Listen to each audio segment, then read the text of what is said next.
Hello. We're back again. Doing the podcast stuff. I'm Dutch Snedeker. And thanks for joining. Hanging out. I don't know if I like this sound at this range. One sec. That's a little better. It's a little deeper sound. I'm here. You're here listening. And we're going to talk about something today. I think I have an idea.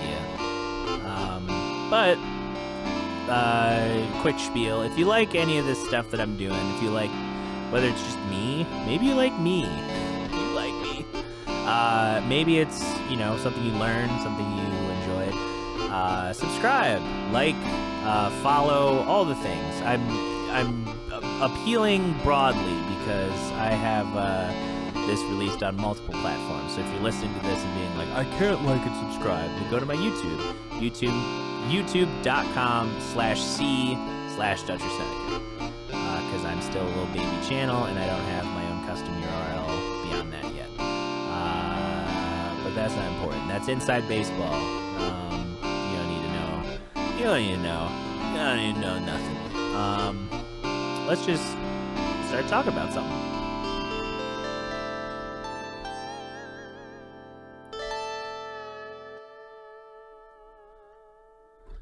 All right.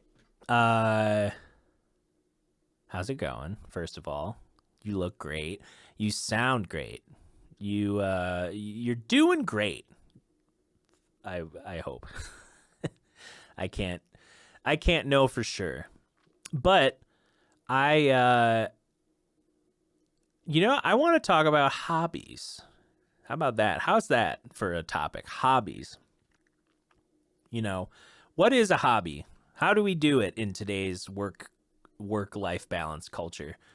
It seems like people had time to separate work from play in suburbia America. The picturesque ideal of American prosperity. Like you got the wife and the 2 kids and the dog. You got the yard. It's your perfect yard.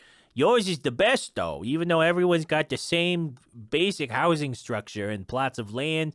You got perennials out there. They look beautiful. My wife won't even she puts out 3 sunflowers, and that's it. That's it. I tells her, you need to put out more flowers. Look at what the Johnsons have. They got perennials. They have a beautiful butterfly bush. Hobbies. How do you do them? How does anyone have time for anything that's not work related? How does anyone make time? We hear all the time about, it's like, oh, people just don't want to work. They don't want to work anymore. Yeah. Does anyone ever want to work? That's why you don't have every person who lives into their 90s working. That's why there's retirement, But, all these things that are being taken away, not to get too political, but, all the things that were, promised to the American people, the livable wage, food, shelter, all these different things, it's all in flux. It's crazy. So to think that, to think beyond just surviving sometimes is tricky. And for a while I pushed things to the side that I was like, I don't really know if this is a hobby or this is something I want to enjoy. But I've reconciled that it's not just entertainment. I love video game related things. I do. And some of you are like, oh yeah, the music nerd likes video games. Big surprise. Sorry, my life is just filled with enjoyable moments. It's not me being, it's not Snoop Dogg on Twitch where he's screaming at kids on Madden.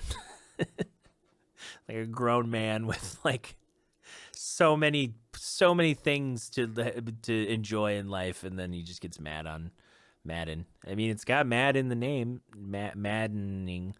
Um, but I realized, a few years ago that I enjoy video games. I'd enjoy discussing them. I enjoy playing them. You know, I enjoy experiencing them because it's kind of video games are an interesting culmination of multiple art forms.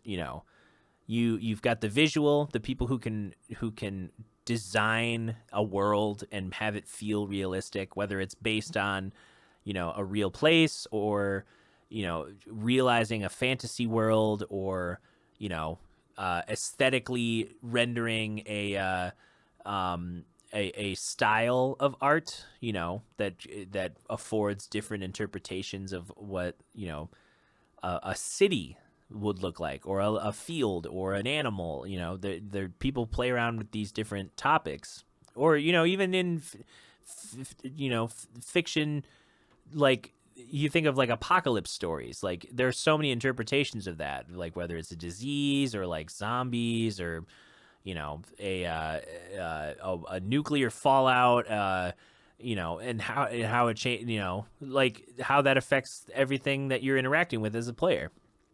But video games, they also have music. People write these motifs that that when you're spending hours and hours playing a thing, you want the music to be good. You want every time you get into a battle, like that feeling of like, ooh, like the music kicks in, you're like, all right, let's go, like some epic thing. But you don't want music that's too repetitive. You want different things that are, either they say a lot with a little, like the Last of Us soundtrack, the guitar, or are really detailed, like Mario Kart 8, like that live big band playing arranged music. It's video games, there's also the technology side of it. That's an art, the art of coding and then translating an artist rendering into a fully articulate character, that also you are setting boundaries for like what the character can interact with in the world, like however open or closed, to help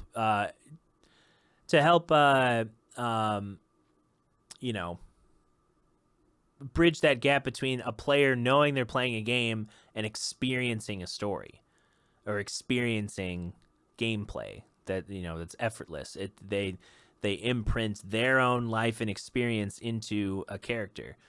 I play BioShock once a year. Every year, I have to budget time for it this fall.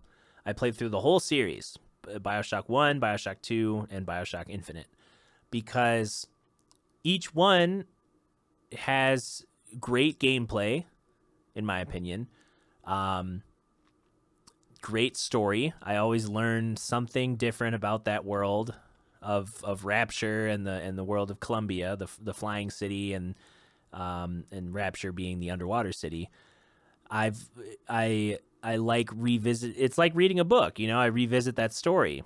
I revisit those moments of walking through areas of Rapture where it's a little bit eerie, and you hear a splicer in the distance singing, and it's very unsettling, and you don't know if that's going to be an ambush or what that person, if that's an armed splicer or a Houdini splicer that's going to shoot fire at you.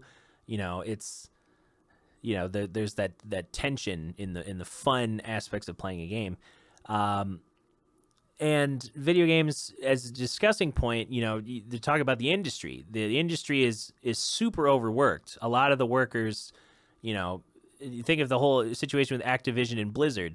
They have a super toxic work environment, and but they continue to make some of the games that people love to latch onto.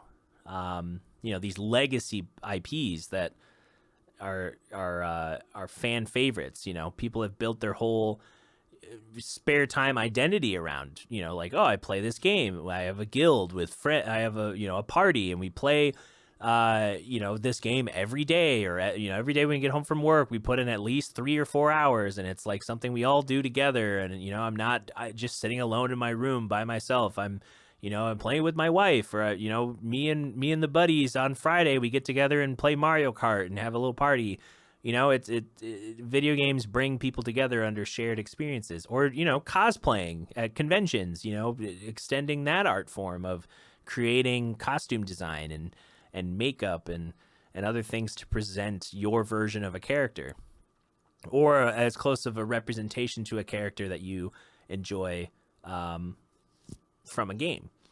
And I'm at the point now where I started having an interest in collecting when I was at Western doing my master's, and I started following, all these different people who built these insane collections, like Metal Jesus. These are all YouTube names you can look up: Metal Jesus, John Hancock, Kinsey, all the Seattle Metal Jesus crew universe, Radical Reggie, all these people, The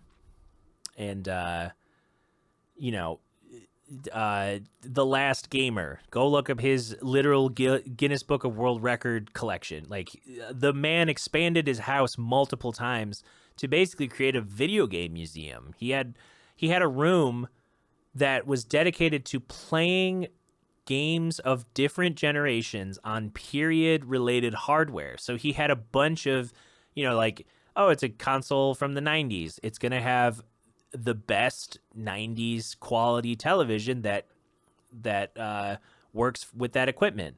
And he had to set up the electrical so that he did, it's not just always on. He's works at, like, oh, we got to turn on this room, we got to turn on this room. So, like, the infrastructure is crazy. The climate control, I can't imagine the climate control that's needed for that space to house hundreds of boxed games. Hundreds. He literally had like full collections of, like, like, some people are like, oh, I got all the Grand Theft Autos, it's my favorite game series, I love the Grand Theft Autos. It's like, all right, do you have every Grand Theft Auto game for every console in every region?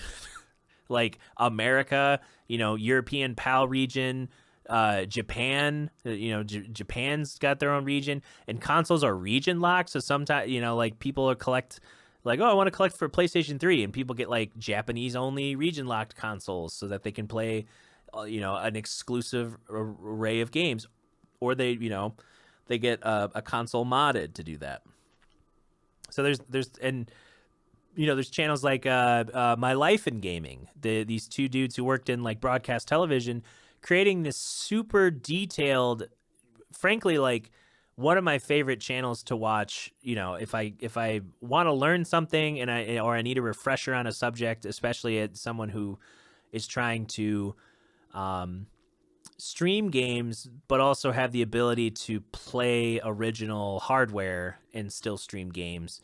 Their talk about TV specs, upscaling, rendering, all these things that come with, like, modern gaming, but using a variety of sources. Like, they'll do like 40-minute videos of, like, what's the best presentation of an NES game in 2019, and they'll compare playing the original hardware. They'll show you, like, all right, here's what it looks like with a coaxial signal, here's what it looks like with composite, here's what it looks like with component, RGB, here's what it looks like with an HDMI mod versus an upscale, like these 5 upscalers. This is what it looks like, upscaled using native hardware versus a digital remastering on, like the Nintendo store or something.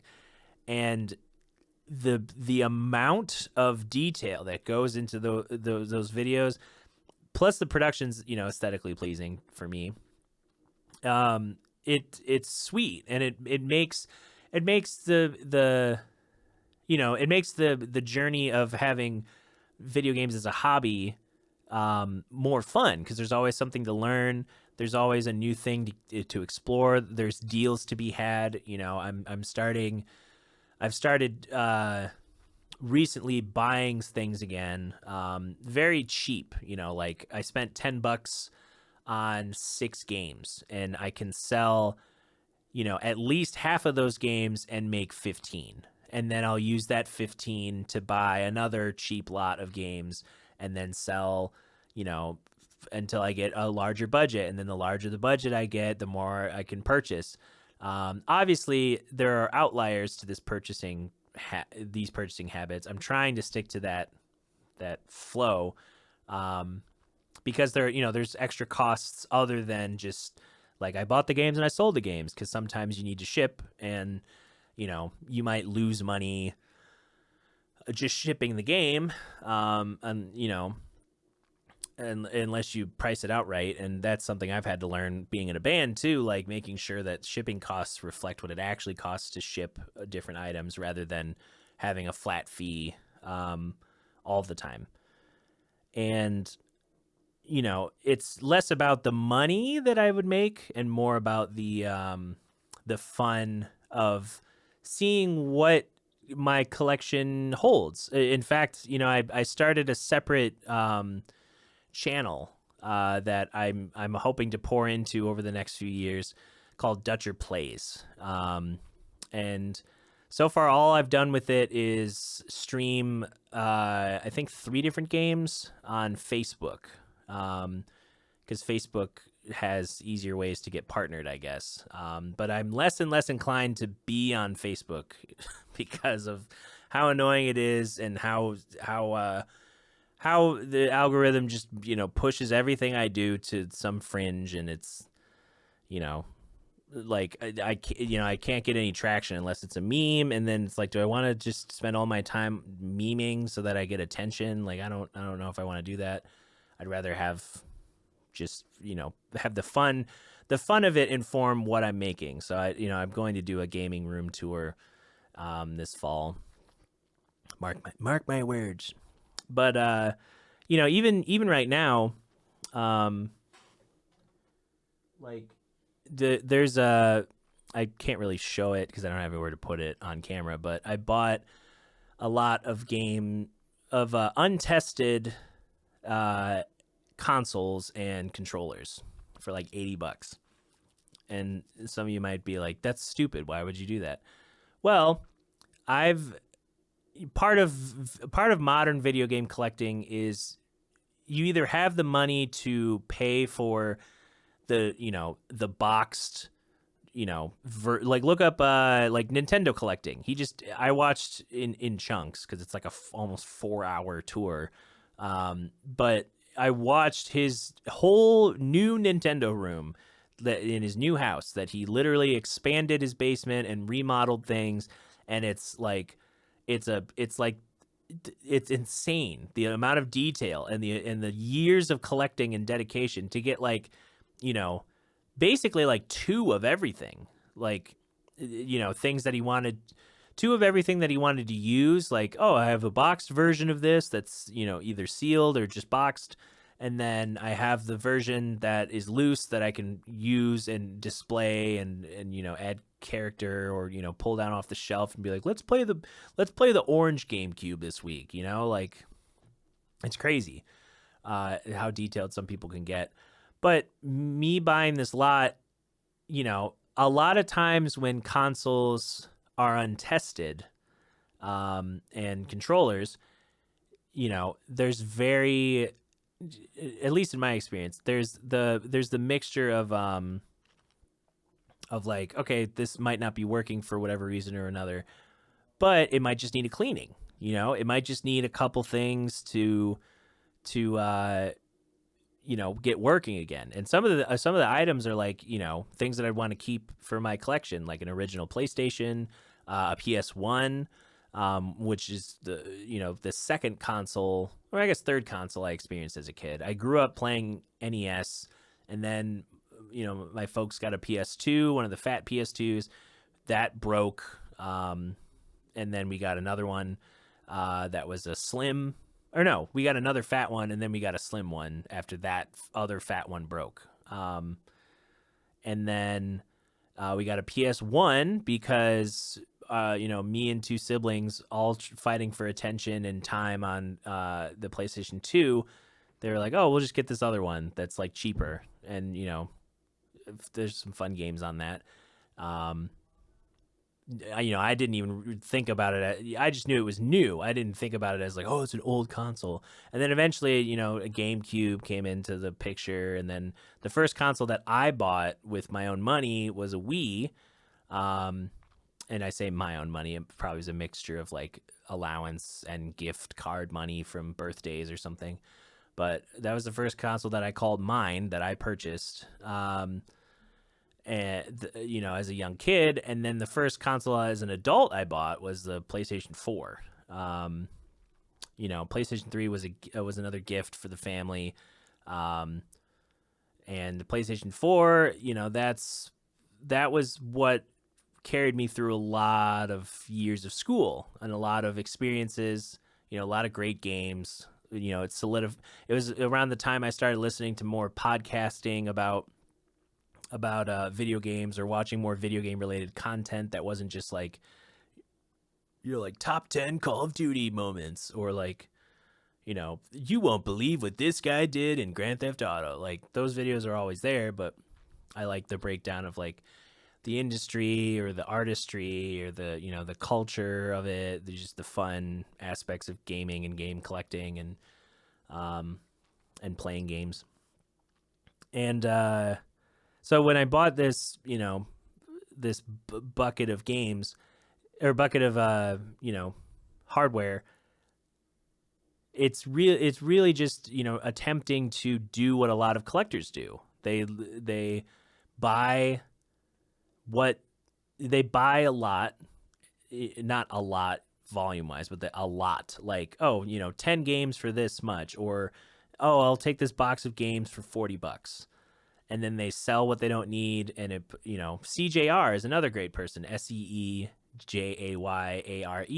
He's a Canadian video game collector who works in the industry. And he always says that he hasn't had to spend a dime for this collection that is gigantic now because he spent years, honing those skills at garage sales of negotiating, visiting trade shows, not spending more than was in the budget for that fund as his hobby, having 3 kids and a wife to take care of. Like you can't just, willy-nilly spend all your money and time on collectibles because it just builds resentment rather than building, this shared experience that everyone can enjoy in the family.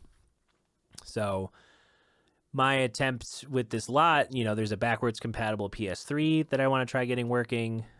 Seems like it powers on. I don't really know what everything's untested, so I don't know what's wrong with everything. The original PlayStation has like a little bit of cosmetic damage, but it might work internally. And then with this comes tracking down cables and components to test all these things, and then I brought it to this office here because there's a soldering gun that I can use, or I can get my own one and just set it up on a little table in the office. Like, if I can learn how to fix these things, not to necessarily offer it as a service, but as a way to get something and repair it, refurbish it, and then add it to a collection.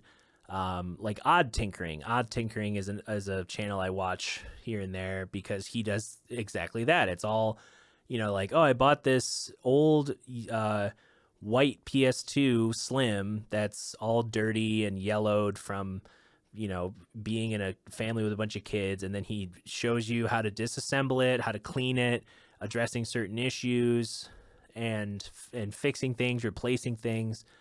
And there's a lot of other tutorials like that out there. So it informs the hobby. I also, I like the shared experiences because a lot of people grew up with video games, whether it was playing Smash Bros or, like, who had an N64, who had a PlayStation, who had, who played Game Boy, Pokemon. Like, there's so many shared experiences that, some adults might look fondly on, just be like, oh, I grew out of it, and, it was fun when I was a kid. But for me, it's like, okay, it's a hobby. I like, it's something I can decompress with. It's something I can, nerd out about and research. Collecting is fun, in the sense that I'm not trying to collect, full, like, I want all 1,100 Wii games, or however many Wii games there were.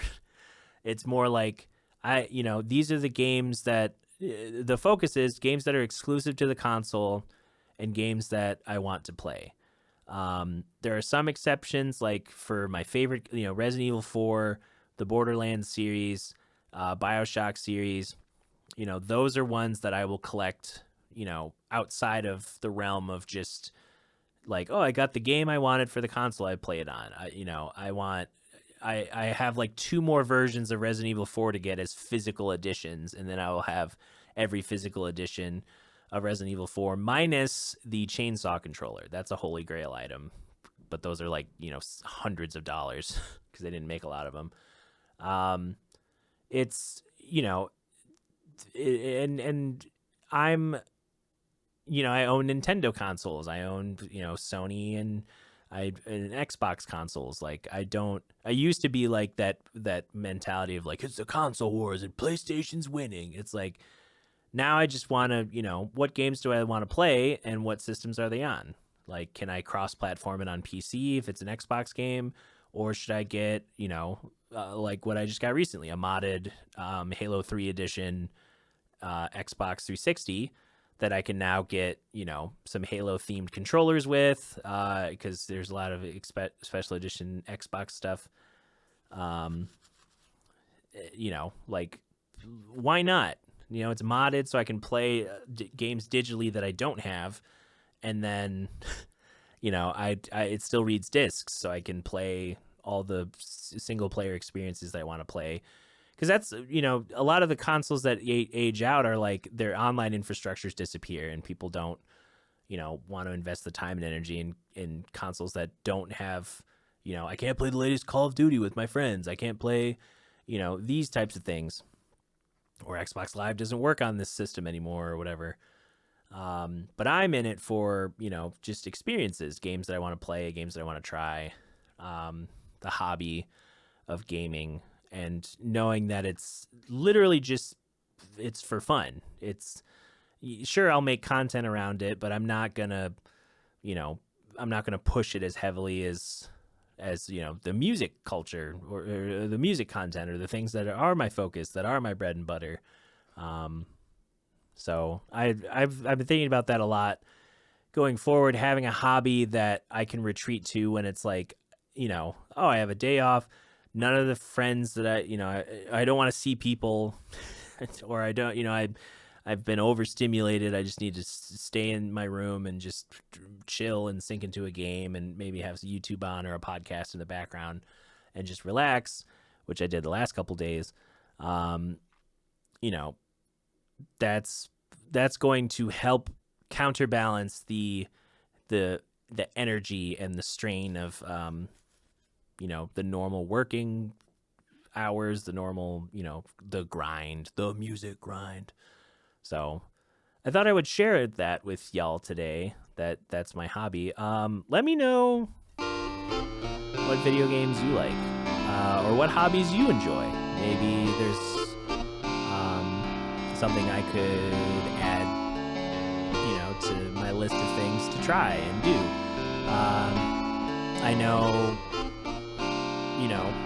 video games are still a point of contention for some households, like whether they're good or bad for kids, or it causes kids to be violent. No, I've played all sorts of games, and I can tell you that it's not. It doesn't inform any of my, sense of how I interact with the world, because it's separate from the world. It's a video game, and as someone who observes and dissects art, I know how to not, create a false entire world perception around, you know, my favorite video game character or favorite show character. But anyway, if you enjoyed this conversation, if you enjoyed, yeah, I'm talking to you and you're not saying anything. If you enjoyed this, you know, DutchSnedeker.com, Patreon.com/DutcherSnedeker, all those good links in the description. Like and subscribe if you're watching this on YouTube. If you're listening to this on another platform, give it a like, give it a review. Anything that shows that your support, it helps inform what I'm doing. It helps, you know, the algorithm push things out to other people, because Lord knows I don't know how an algorithm works. And we'll see you in the next episode of this podcast. Yeah.